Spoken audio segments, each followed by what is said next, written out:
bem-vindos a mais uma aula de História aqui no canal Jota Explica. Se você é novo por aqui, se inscreve e ativa as notificações. Temos aulas de todas as disciplinas com foco no Enem de segunda a sábado, belezinha? Roda a vinheta, João! Aula 7 de História, aula de hoje, Idade Média, as principais características aí da Alta Idade Média e da Baixa Idade Média, para finalmente a gente sair desse período histórico e dar sequência no nosso conteúdo aqui com foco no Enem, tá bom?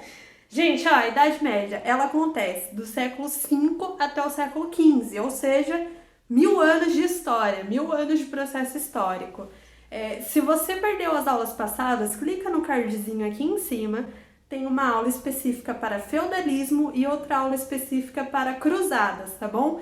Nesse vídeo eu não vou abordar esses dois movimentos profundamente, porque já tem os dois vídeos separados aqui no canal. Alta Idade Média começa, para ser mais precisa, em 476 d.C., mesma data do fim ou da queda do Império Romano do Ocidente, tá bom? Quais são as principais características da Alta Idade Média? Povos germânicos, povos francos, igreja, feudalismo, árabes e islamismo. Vamos entender cada um rapidinho. Germânicos, porque são os primeiros povos invasores, os que abrem as portas para todos os outros incluindo os francos. Por que os francos ganham destaque?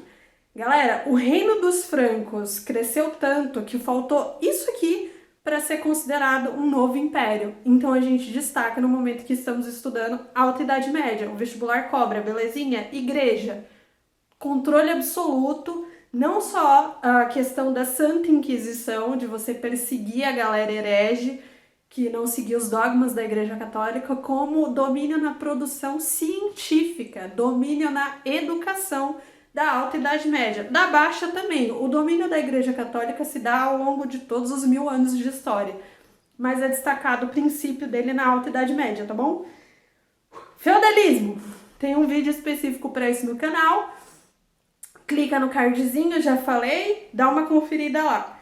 Árabes e islamismo. Por que árabes e islamismo? Expansão dupla de um povo e uma religião. A religião islã, galera, é a que mais cresce, uma das que mais crescem na humanidade, na atualidade, tá bom? E ela tem seu início no século 6 ou 7, período da Alta Idade Média, e aqui a expansão dela é tão forte que ela alcança continentes como da Ásia, da África, até chegar na Europa. Vamos lembrar aí da Península Ibérica com os mouros, né? O que acontece ali com Portugal e Espanha, uma invasão da galera árabe e uma tomada daquele território também, né? Bacana. Baixa Idade Média. Só para memorizar, provavelmente o João já colocou aqui, mas a Alta Idade Média ela vai do século V até o século X, tá bom? Agora a Baixa Idade Média, do século XI até o século XV. O que a gente vai destacar? Crise no feudalismo, questão das cruzadas, que tem um vídeo exclusivo aqui, tá bom? Exclusivo não, separado. O ressurgimento urbano e o renascimento comercial. Essas duas coisas acontecem pela crise no feudalismo. Por quê? É simples de entender. O sistema feudal de produção, ele era ruralizado, ou seja, ele existia no campo. Ele dependia da terra e ele prendia o homem num esquema de servidão com a terra. Nesse momento aqui, a partir do século XI, a gente tem uma explosão demográfica na Europa muito grande, tipo, muito grande, é muita gente nascendo. O feudo não dá conta, começa uma migração em massa, uma fuga do campo para a cidade. Se o meu sistema de produção é ruralizado, ele prende o homem à terra e esse homem está abandonando a terra, automaticamente eu vou ter uma crise. Se eu tenho uma crise nesse sistema, vai surgir um outro. Porque este homem fugindo do campo para a cidade, ele está ali fazendo parte do processo de renascimento urbano e ressurgimento ou renascimento do comércio. Não é que na Idade Média não existia comércio, mas além dos árabes estarem travando o mar Mediterrâneo, como eu acabei de falar, o feudalismo era um sistema de ruralização, servidão com a terra. Então esses três quesitos inviabilizavam o comércio em larga escala. Ele ainda acontecia, mas muito restrito a pequenos povos. Nesse momento, ele se expande com a criação dos burgos, que vai dar aí surgimento aos futuros burgueses, né? Então, ó, Baixa Idade Média, crise no feudalismo, que vai levar ao quê? Ao ressurgimento urbano e o renascimento comercial, belezinha? Monarquias nacionais, aqui a gente começa a criação, a solidificação de países como França, Inglaterra, Portugal, bases para o absolutismo. Se vocês prestarem atenção na aula de cruzadas, vocês vão entender muito bem o porquê base para o absolutismo, tá bom? Chegamos ao século XIV, estamos no final do vídeo.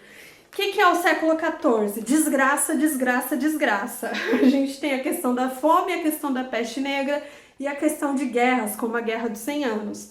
Eu vou destacar aqui a peste negra, tá bom? A questão da fome e das revoltas camponesas e da Guerra dos 100 Anos vai estar destacada na nossa apostila. Se você quer ter acesso, chama no Instagram ou comenta por aqui, tá bom? O Instagram é @jexplica. Voltando, século XIV, desgraça atrás de desgraça. Falando rapidamente das revoltas camponesas, elas acontecem em meio a uma forte onda de fome, porque vai ser uma mudança climática no continente europeu que vai atrapalhar a colheita. Essa colheita não vai rolar, a galera não vai se alimentar. E lembra que eu acabei de falar que tá rolando uma explosão demográfica? A população tá aumentando, aumentando, aumentando, aumentando. Muita gente passando fome, muita gente se revoltando. Questão da Guerra dos 100 Anos, ela é posterior à peste negra, que eu vou falar da peste negra agora. Peste negra ela acontece de 1347 a 1350, tá bom? Qual que é a origem dela? Na China e na Índia, ou seja, uma origem asiática. Como que ela chegou na Europa? Os mercadores, os comerciantes de Veneza e Gênova. De novo, quem já assistiu o vídeo das cruzadas sabe do que eu tô falando aqui. Esses mercadores traziam as mercadorias, obviamente, né, da Ásia para a Europa para ser comercializada ali. E não só isso, eles também trouxeram ratos, e esses ratos transmitiram a peste negra, ok? Como que era essa transmissão? Acabei de falar, pelo rato, a pulga do ratinho pulava na pessoa, picava a pessoa e transmitia a doença para a pessoa. Uma outra forma de transmissibilidade era a questão do espirro ou da tosse, ou seja, gotículas, né? Conforme a gente vai falando e tal. Muito semelhante à questão do Covid, né? Se a gente pensar na nossa atualidade. 2 fatores potencializaram a peste negra. O primeiro, péssimas condições de higiene. Obviamente a gente já sabe, né? Essa altura do campeonato. Falta de higiene aumenta a transmissibilidade de um vírus. E o segundo fator era a flagelação. A gente está na Idade Média, já falei, já cansei de falar. Controle da Igreja Católica, controle da Igreja Católica, controle da Igreja Católica. E a galera da Igreja Católica acreditava que você se flagelando, você se livrava da peste. Quando, na real, essa técnica do flagelo aumentou e muito a transmissão da doença. Porque a galera ficava se açoitando, um do lado do outro, falta de higiene, aquela coisa tudo exposta, aumentou a transmissibilidade, né? Consequência, vamos lá, 1/3 da população europeia morreu, muita gente mesmo. A gente tem o antissemitismo e a xenofobia. Antissemitismo, Igreja Católica dominava, católicos dominavam, católicos olharam para os judeus e culparam os judeus. Teve muito judeu que morreu porque atearam fogo nele, famosa fogueira mesmo, culpando ele por tudo aquilo que estava acontecendo, só pela pessoa ser de outra religião.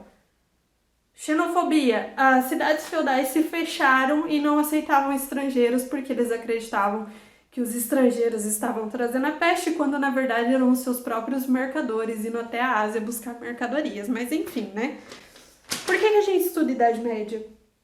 Bom, primeiro, base da Europa, base para o conceito de nação, surgimento das universidades nesse período é extremamente importante. Acontecem coisas, diversos conceitos históricos, são 1000 anos de história. Nesse vídeo eu falei as principais características da alta e da baixa. Se ficou alguma dúvida sobre algum período aqui, sobre alguma característica, coloca nos comentários ou chama a gente no Instagram, tá bom? Vejo vocês semana que vem. Se inscrevam no canal, ativa as notificações, aula de segunda a sábado, foco no Enem. Tchau, tchau!